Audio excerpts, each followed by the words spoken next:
on the one and only oasis in space, and we're invited to live and be part of it. Without water, life would not exist, as you know. It connects absolutely everything. Everything that we know. Think about it. The water system on this planet is like the circulatory system of life. From the tops of the mountains, down the streams, the rivers, the lakes, the aquifers, and eventually down to the ocean, where it then travels around, evaporates, goes back up to the tops of the mountains, and does it all over again. Even though our planet is covered in this blue liquid, less than 3% is fresh water, and only about half of that is readily accessible to us all. Yet, we use this life-giving liquid with great abandon. We use it as both an endless resource and as a garbage dump. Water has no passport.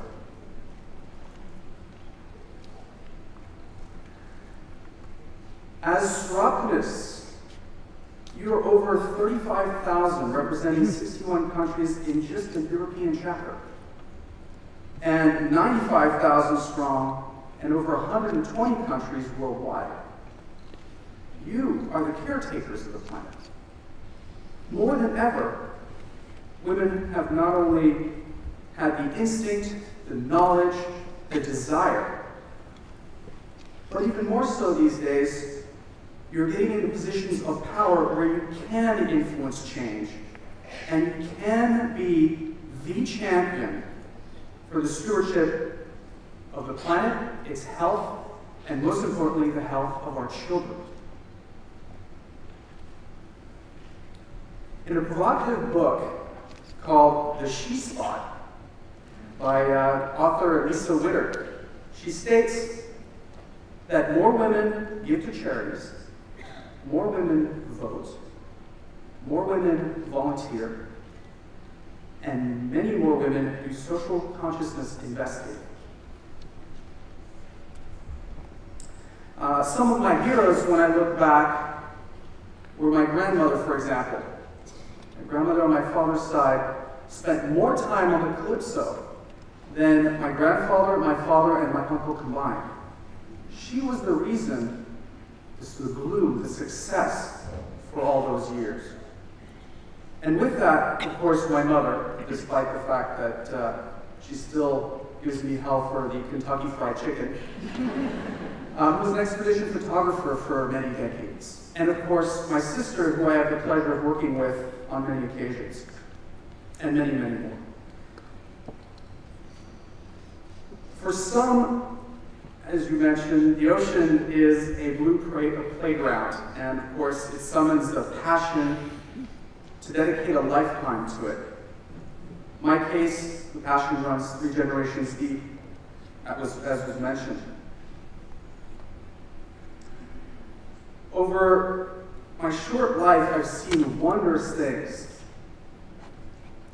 gone through amazing places in some of the farthest corners of the globe. More than the lessons I've learned in high school or even in college, the Summit World has forged a lifelong yearning, more importantly, to attempt to discover the ever more questions and answers that tantalize from the mysteries in the underwater planet. Planet Ocean, as it should be called, is our unique little blue bubble. Is almost entirely covered in liquid, leaving a mere 29% for creatures such as earthbound man. But if this isn't impressive enough, let's think of water and our planet in a 3-dimensional sense. Water is 99% of our total living space. From the 22 canyons, including the Marianas Trench, could reach almost 11,000 meters in depth. The average depth of the oceans is about 3,800 meters. The pressure at the bottom is over 8 tons per square inch. There's kilopascal in there as well. Megapascal. Let me give it to you in a simple perspective. If you were to have a styrofoam cup the size of this building and you brought it to the bottom, it would be the size of a peanut by the time you get there.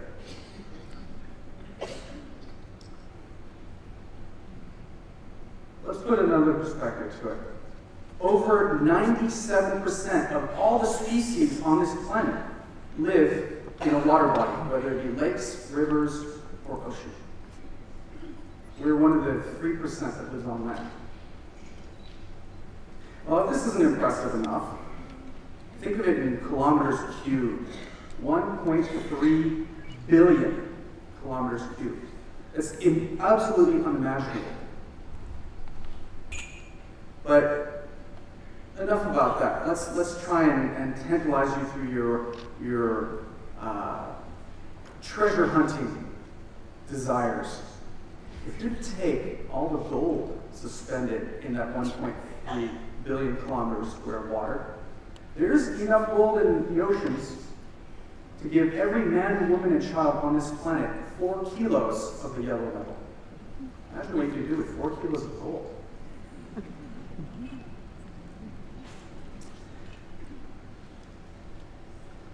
Yet, up to this day, if you take all the centuries that we've been exploring the oceans, we've explored less than 5% with any accuracy whatsoever. Some would say less than 3%. And that's including, of course, my grandfather's and my family's exploits.